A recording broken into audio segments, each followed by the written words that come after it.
Donc bonjour à vous tous, bonjour à Roberto qui va analyser mon film. Dans le fond, aujourd'hui, je me suis fait dire de parler d'un certain sujet qui est pour moi la transmission CVT. Euh, Dans le fond, qu'est-ce qu'est la transmission CVT sur un automobile?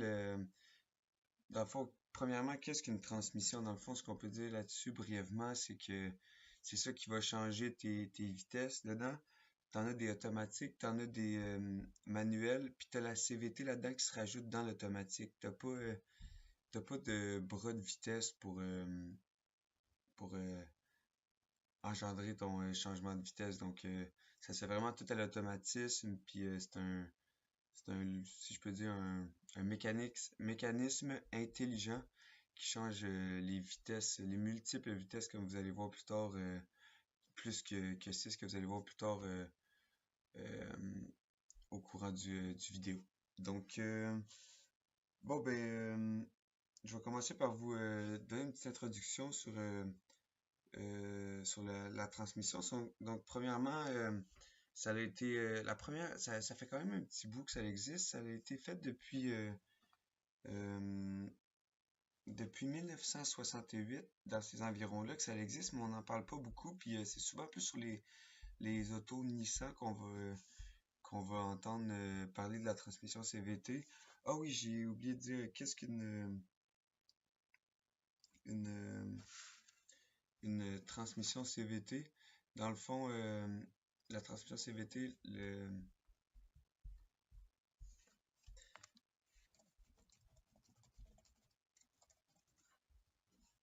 transmission, c'est transmission à variation continue, ou aussi appelée CVT, c'est ça. Fait que, dans le fond, c'est ça à quoi que j'étais. Oui, c'est ça. Dans le fond, ça a été conçu en 1968. Plusieurs. Fait que c'est ça, c'est les automobiles Nissan qui font la plupart des modèles. Puis, dans le fond, comment que ça fonctionne? J'ai fait un petit dessin ici pour euh, vous démontrer ça. Dans le fond, avant ça, c'est la transmission CVT, ça n'a aucune courroie, ça a des courroies, mais c'est pas, il n'y a rien de denté là-dedans. C'est vraiment juste un mécanisme hydraulique puis de pression. Comme vous pouvez voir ici, si je peux vous dire que ça, c'est les poulies. Dans le fond, c'est vraiment ça. Ce qui va faire en sorte que la transmission va changer de vitesse, c'est que ça va se compresser sur la courroie qu'on voit dans le milieu. C'est un petit dessin, mais puis en la compressant, ce que ça va faire, c'est que ça va vraiment ça va amener une pression sur la courroie qui va faire en sorte qu'elle va vouloir monter. Comme on peut voir avec les poulies, ça va vouloir monter, fait que ça va vouloir rétrécir, fait que en rétrécissant, la courroie qui est toujours de la même longueur va vouloir rester la même largeur, donc elle va juste vouloir monter. Puis, dans le fond, c'est vraiment avec l'hydraulique que ça fonctionne.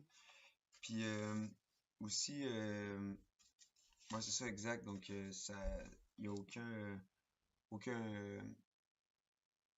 aucune roue dedans. Puis, aussi la CVT, des bons impacts, mais pas des bons impacts, mais des plus, si je pourrais dire, pour la CVT.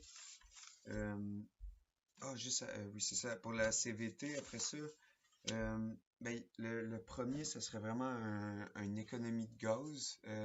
Qu'est-ce que je veux dire par là, c'est que avec la CVT, comme on peut voir, je peux vous donner un petit exemple de bonhomme comparé à la automatique puis la manuelle.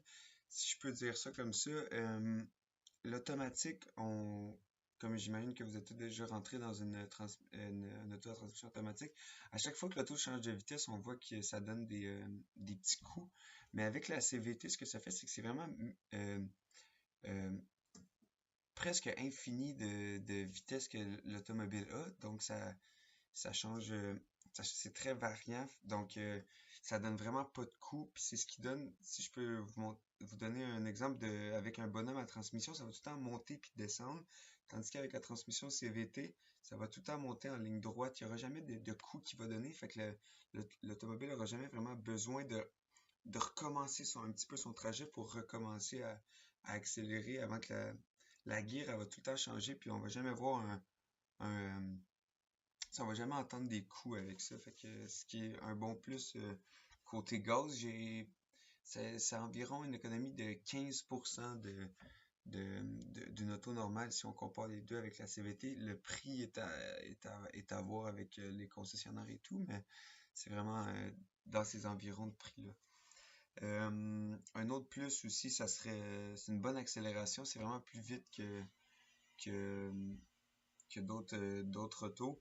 Puis aussi, ils travaillent sur un système qui va aller encore plus loin, qui va vraiment pousser les voitures pour Nissan fait qu'ils vont faire ça pour c'est ça. Fait que le changement de vitesse relax, c'est ça, je l'ai dit.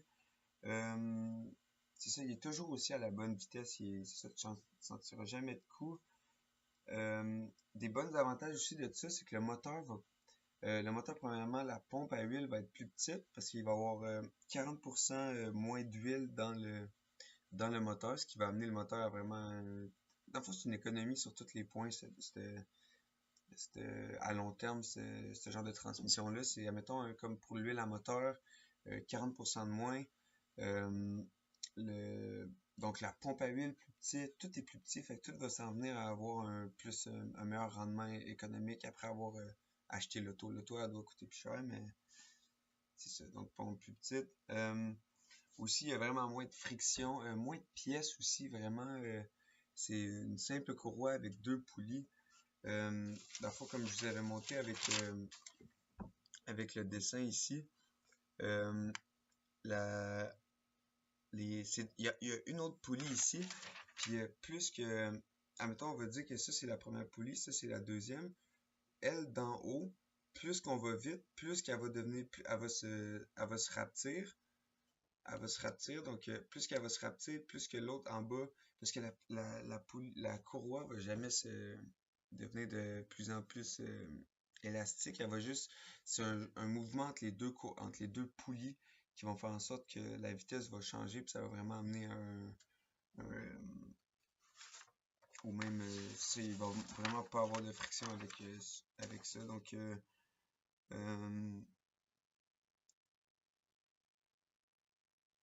ensuite c'est ça, c'est vraiment excusez-moi, c'est vraiment une simple